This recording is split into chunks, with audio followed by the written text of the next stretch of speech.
صلی اللہ علیہ وسلم نے ارشاد فرمایا، صحابہ کرام سے بلکہ پوچھا کہ مفلس کون ہے؟ صحابہ کرام نے عرض کی، اللہ کے رسول مفلس وہ ہے جس کے پاس مال و دولت نہیں۔ مفلس وہی، ہم یہی سمجھتے ہیں نا، مفلس کون ہے، غریب کون ہے؟ جس کے پاس مال دولت نہیں، دنیا کا سامان نہیں۔ آپ صلی اللہ علیہ وسلم نے ارشاد فرمایا، نہیں، مفلس وہ ہے جو قیامت والے دن روزے لے کے آئے گا، وہ قیامت والے دن نمازیں لے کے آئے گا، حج لے کے آئے گا، عمرے لے کے آئے گا، نیکیاں لے کے آئے گا، لیکن اس نے اتنی زیادہ اس کی نیکیاں ہوں گی، اتنے زیادہ حج عمرے اور عبادت ہوگی، تسبیحات ہوں گی، ذکر ہوں گے، روزے ہوں گے، سارا کچھ ہوگا، اتنے زیادہ ہوں گے کہ بہت ہی زیادہ، احد پہاڑ کے برابر، لیکن اس نے کسی کے ساتھ نمازیں بھی پڑھی، سارا کچھ کیا، نیکیاں بھی کی، ساتھ ساتھ کسی کا دل بھی دکھایا، کسی کو تکلیف بھی دی، کسی کے اوپر ظلم بھی کیا، کسی کا حق بھی مارا، کسی کو قتل بھی کیا، یعنی کہ اس طرح کی برائیاں بھی بہت زیادہ کی، اس طرح کی برائیاں بھی بہت زیادہ کی، تو قیامت والے دن اللہ تبارک و تعالیٰ اس کا کیا حساب کریں گے کہ جن جن کے ساتھ اس نے یہ سارے معاملے کیے، برائیاں کی، ظلم کے معاملے کیے،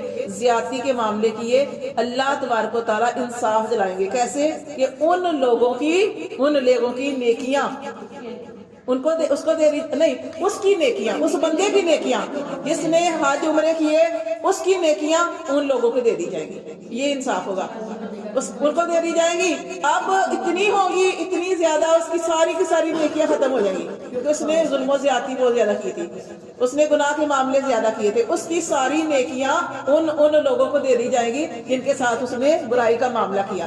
اب اس کی ساری نیکیاں ختم ہو گئی، اب اس کی ساری نیکیاں ختم ہو گئی، وہ احد پہاڑ کے برابر نیکیاں لے کے آیا تھا، اس کی ساری نیکیاں ختم ہو گئی۔ اب کیا ہوگا؟ اب لوگوں کے اب جو اس نے ظلم زیادتی لوگوں پہ کیے ہوں گے وہ پھر بھی زیادہ ہوں گے۔ اب کیسے ہوگا حساب؟ اب ان لوگوں کے گناہ بھی اس کے اوپر ڈال دی جائے گی۔ وہ جو بندہ قیامت والے دن ڈھیروں ڈھیر نیکیاں لے کے آیا تھا، اب اس کے اوپر گناہ ہو گئے، آپ نے فرمایا یہ مفلس ہے، یہ شخص مفلس ہے، اس کو مفلس کہتے ہیں۔ آج ہم یہی سمجھتے ہیں نا، دنیا کا معیار تو ہم پیسے کو سمجھتے ہیں نا، کامیابی کو سمجھتے ہیں کہ ہمارے پاس گاڑی ہے، ہمارے پاس بینک بیلنس ہے، ہمارے بنگلہ ہے، یہ ہے وہ ہے، لیکن اللہ تعالیٰ کیا فرماتے ہیں؟ اللہ تعالیٰ فرماتے ہیں فَمَنْ زُحْزِحَ عَنِ النَّارِ وَأُدْخِلَ الْجَنَّةَ فَقَدْ فَازَ۔ فَمَنْ زُحْزِحَ عَنِ النَّارِ، کامیابی کا معیار یہ ہے کہ جس سے جہنم کی آگ کو دور کر دیا گیا اور جسے جنت میں داخل کر دیا گیا، فقد فاز، وہ کامیاب ہے، اصل کامیابی وہ ہے۔ تو ہم دیکھیں رمضان آنے والا ہے تو ہم نیکیاں وہی نا، نماز بھی پڑھتے ہیں، سارا کچھ ہم کرتے ہیں، اور ساتھ ساتھ ہم ظلم کے معاملے بھی کرتے ہیں۔ کسی نے آپ کو ایک بات کی، آپ اس کو جب تک 10 نہیں سناتی آپ کو سکون نہیں ملتا، حالانکہ آپ قرآن پڑھتے ہیں، قرآن میں اللہ نے فرمایا صبر، اور حضرت یوسف علیہ السلام کا ہم واقعہ پڑھے ہیں، سورۃ یوسف ہم پڑھے ہیں، اس میں دیکھیں کتنا صبر، کس کا؟ یعقوب علیہ السلام کا۔ بیٹوں نے کہا کہ یعقوب علیہ السلام کو کہا کہ یوسف علیہ السلام کو بھیڑیا کھا گیا، لیکن انہوں نے کیا کر سکتے تھے؟ انہوں نے کہا میں صبر ہی کر سکتا، مجھے پتا ہے تم غلط کہہ رہے ہیں، تمہاری چال ہے، تم نے یہ سب کچھ کیا ہے، لیکن میں کیا کہہ سکتا ہوں؟